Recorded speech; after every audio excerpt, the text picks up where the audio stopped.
अगर आप रिसर्च वाले पेपर में 70 से 80% से ज़्यादा नंबर पाने चाहते हैं तो बिना प्लानिंग के तैयारी मत शुरू कीजिए। पहले आप जो है सिलेबस को समझिए, फिर हम लोग हर यूनिट को आसान भाषा में पढ़ेंगे और समझेंगे। नमस्कार दोस्तों, मैं हूं चंदन उपाध्याय और आप सभी लोगों का बहुत बहुत स्वागत एवं अभिनंदन करता हूं आपके अपने यूट्यूब चैनल साइकोलॉजी भले गुरुजी में। आज के इस क्लास में मैं आपको MA psychology semester first paper 2, जिसका नाम आपके सामने यहाँ पे मैंने लिखा है रिसर्च डिजाइन एंड मेथोडोलॉजी, और हिंदी में आपका पेपर का नाम होगा शोध, अभिकल्प और प्रविधि।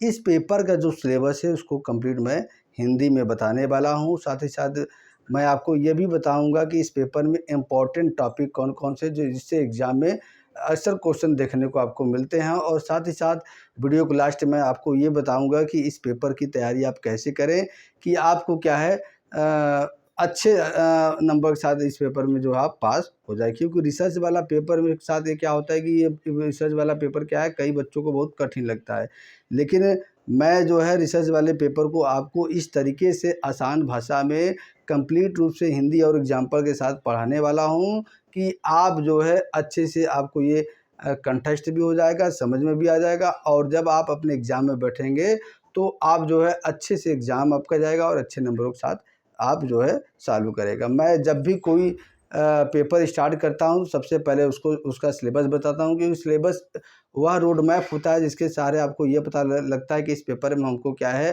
कि कौन कौन से टॉपिक कवर करने हैं, क्या क्या पढ़ना है, कौन चीज़ें इंपॉर्टेंट है उसके आधार पे। इसलिए पहले पेपर का जो सिलेबस होता है मैं वो आपको बताता हूँ। तो चलिए आज की क्लास में मैं आपको जो है एमए साइकोलॉजी सेमेस्टर फर्स्ट जो है इसका पेपर सेकेंड, जिसका नाम रिसर्च डिजाइन एंड मेथोडोलॉजी, उसका सिलेबस जो है मैं आसान हिंदी भाषा में पढ़ाने वाला हूँ।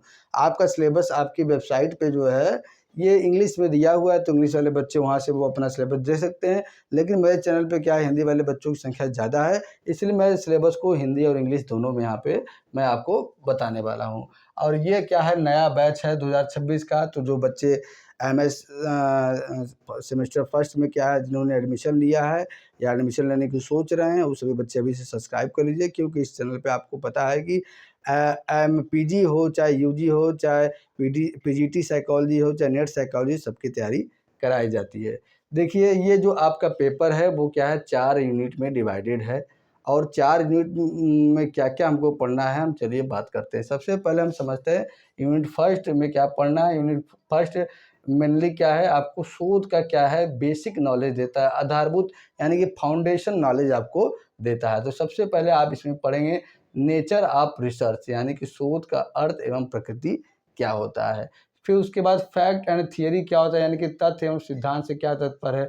उसके बाद आप पढ़ेंगे रिसर्च प्रॉब्लम, यानी कि शोध समस्या क्या होता है। उसके बाद आप पढ़ेंगे हाइपोथेसिस या परिकल्पना क्या होता है। फिर आप पढ़ेंगे टाइप्स ऑफ हाइपोथेसिस, यानी कि परिकल्पना के कितने प्रकार होते हैं। फिर आपको सिखाया जाएगा कि प्रिपरेशन ऑफ रिसर्च रिपोर्ट, यानी कि शोध रिपोर्ट कैसे बनाते हैं, क्योंकि आपके आगे 4th सेमेस्टर में आपको डिसर्टेशन बनाना है, तो वहाँ पे आपको शोध रिपोर्ट बनाना होगा, इसलिए आपको इसी पेपर में सिखाया जाएगा कि शोध रिपोर्ट कैसे बनाते हैं। फिर आ जाएगा सैम्पलिंग, यानी जिसको हम लोग प्रतिदर्शन कहते हैं, वो क्या होता है। सैम्पलिंग में पॉपुलेशन, जिसे हम जनसंख्या या समग्र कहते हैं, उससे क्या मतलब है। सैंपल जिसे नमूना कहते हैं, उससे क्या मतलब है। अब सैम्पलिंग मेथड हमको पढ़ना है, जो भी इम्पोर्टेंट सैम्पलिंग मेथड है उसको हम लोगों को पढ़ना है। देखिए इसमें क्या क्या पढ़ना है, सिंपल रैंडम सैम्पलिंग, यानी कि क्या इससे क्या मतलब हो गया, साधारण यादृच्छिक प्रतिचयन, ठीक।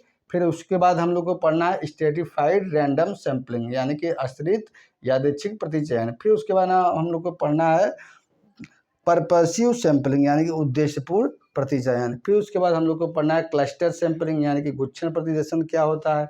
फिर नॉन प्रोबेबिलिटी सैम्पलिंग, मतलब असंभाव्यता प्रतिदर्शन क्या होता है। फिर इंसिडेंटल सैम्पलिंग किसे कहते हैं। फिर उसके बाद कोटा सैम्पलिंग क्या होता है। ये सभी चीज़ क्या है सैम्पलिंग मेथड होते हैं, ठीक है, जिसके माध्यम से जब भी कोई रिसर्च किया जाता है तो सैंपल का सिलेक्शन किया जाता है। तो यूनिट फर्स्ट बेसिकली आपको क्या है शोध कैसे किया जाता है, शोध की जो मूलभूत बातें होती हैं उसकी जानकारी प्रदान करता है, और इसी से ये चीज़ें रिलेटेड होती हैं। अब हम बात करते हैं यूनिट सेकेंड के बारे में। तो यूनिट सेकेंड जो आपका है वो बेसिकली मनोवैज्ञानिक प्रयोग से रिलेटेड होता है। ये आपको बताता है कि प्रयोग कैसे किया जाता है। देखिए सबसे पहला टॉपिक है ये कंडक्ट ऑफ एक्सपेरिमेंट यानी कि प्रयोग कैसे किया जाता है। फिर हम लोग पढ़ेंगे वेरिएबल से क्या मतलब है, वेरिएबल्स यानी हिंदी में इसको हम चर या परिवर्त करते हैं, इससे क्या मतलब है। फिर हम लोगों को पढ़ना है कंट्रोल ऑफ रिलेवेंट वेरिएबल यानी कि चरों का नियंत्रण कैसे किया जाता है। फिर हम लोग को आगे पढ़ना है मिनिमाइजेशन ऑफ एरर वेरिएंस यानी कि त्रुटि को कैसे कम किया जाता है प्रयोग में। फिर हमको merit and demerits of experimental method यानी कि प्रयोगात्मक विधि के गुण और दोष क्या होते हैं, इसको हम लोग को पढ़ना है। फिर लेबोरेटरी एक्सपेरिमेंट यानी कि प्रयोगशाला प्रयोग क्या होता है, इसको हम लोग को पढ़ना है। फिर हम लोग को आगे पढ़ना है कि फील्ड एक्सपेरिमेंट क्या होता है, क्षेत्रीय प्रयोग किसे कहते हैं। तो आपका जो यूनिट सेकेंड है वो बेसिकली क्या है, उसमें इतने टॉपिक हम लोग को पढ़ने हैं। और जो प्रयोग का लक्ष्य होता है वो मेन कारण और प्रभाव को जानना होता है, ठीक है। ये प्रयोग का मेन लक्ष्य होता है। अब हम बात करते हैं यूनिट थर्ड की तरफ आते हैं हम। तो यूनिट थर्ड जो आपका होता है वो यूनिट थर्ड में आपका बेसिकली वो ये लेट हो जाता है कि वो डाटा कलेक्शन कैसे किया जाता है, ठीक है। तो इसमें क्या है, डाटा कलेक्शन के जो तरीके होते हैं उसके बारे में दिए होते हैं। सबसे पहला इंटरव्यू यानी कि साक्षात्कार क्या होता है। फिर उसके बाद इंटरव्यू शेड्यूल यानी कि साक्षात्कार अनुसूची किसे कहते हैं। फिर उसके बाद ऑब्जेक्टिविटी किसे क्या मतलब होता है यानी कि वस्तुनिष्ठता किसे कहते हैं। फिर मेथड्स ऑफ ऑब्जर्वेशन से क्या तात्पर्य होता है यानी कि अवलोकन की विधियां किसे कहते हैं। फिर ऑब्जेक्टिव मेजर्स यानी कि वस्तुनिष्ठ मापन क्या होता है। फिर ऑब्जेक्टिव स्केल किसे कहते हैं यानी कि वस्तुनिष्ठ स्केल क्या होता है। फिर कंस्ट्रक्शन ऑफ ऑब्जेक्टिव मेजर्स यानी कि वस्तुनिष्ठ मापन की विधियां किसे कहते हैं। फिर लास्ट में जो आपका टॉपिक है evaluation of objective test and scale यानी कि वस्तुनिष्ठ परीक्षण एवं स्केल का मूल्यांकन। ये आपको यूनिट थर्ड के अंतर्गत इतने टॉपिक पढ़ने हैं। आगे यूनिट 4 की तरफ बढ़ने से पहले मैं आपको एक बात और बता दूं कि यह आपका रिसर्च जो है एक मात्र ऐसा पेपर है कि आपका जो है पीजी में तो काम देगा ही। अगर आप आगे यूजीसी नेट साइकोलॉजी की तैयारी करते हैं तो उसमें भी क्या है, एक यूनिट पूरा जो है अगर साइकोलॉजी यानी कि सेकेंड पेपर में भी दिया हुआ है, अब फर्स्ट पेपर में भी रिसर्च के क्वेश्चन आते हैं। तो और साथ ही साथ जो भी साइकोलॉजी से संबंधित कॉम्पिटिटिव एग्जाम होते हैं उसमें रिसर्च से ज़्यादा क्वेश्चन देखने को मिलते हैं। तो ये पेपर सभी बच्चों के लिए है। यदि यूजीसी नेट साइकोलॉजी कोई बच्चा तैयारी कर रहा है या किसी प्रकार के कोई भी साइकोलॉजी रिलेटेड कॉम्पिटिटिव एग्जाम की तैयारी कर रहा है तो उसके लिए भी वीडियो उतना ही महत्वपूर्ण है जितना कि क्या है एक MA सेमेस्टर फर्स्ट के बच्चे के लिए। अब हम बात करते हैं जो यूनिट 4 हमारा है वो बेसिकली रिलेटेड है रिसर्च डिजाइन यानी कि शोध विकल्प किसे कहते हैं। तो इसमें सबसे पहले हमको जाना है meaning and purpose of research design यानी कि शोध विकल्प का अर्थ उद्देश्य क्या होता है। फिर हम लोग को जानना है विथ इन ग्रुप डिजाइन किसे कहते हैं। फिर बिटवीन ग्रुप डिजाइन क्या होता है। फिर सिंगल ग्रुप डिजाइन किसे कहते हैं यानी कि एकल समूह विकल्प। फिर सिंगल सब्जेक्ट डिजाइन किसे कहते हैं। फिर उसके बाद रैंडमाइज ग्रुप डिजाइन किसे कहते हैं।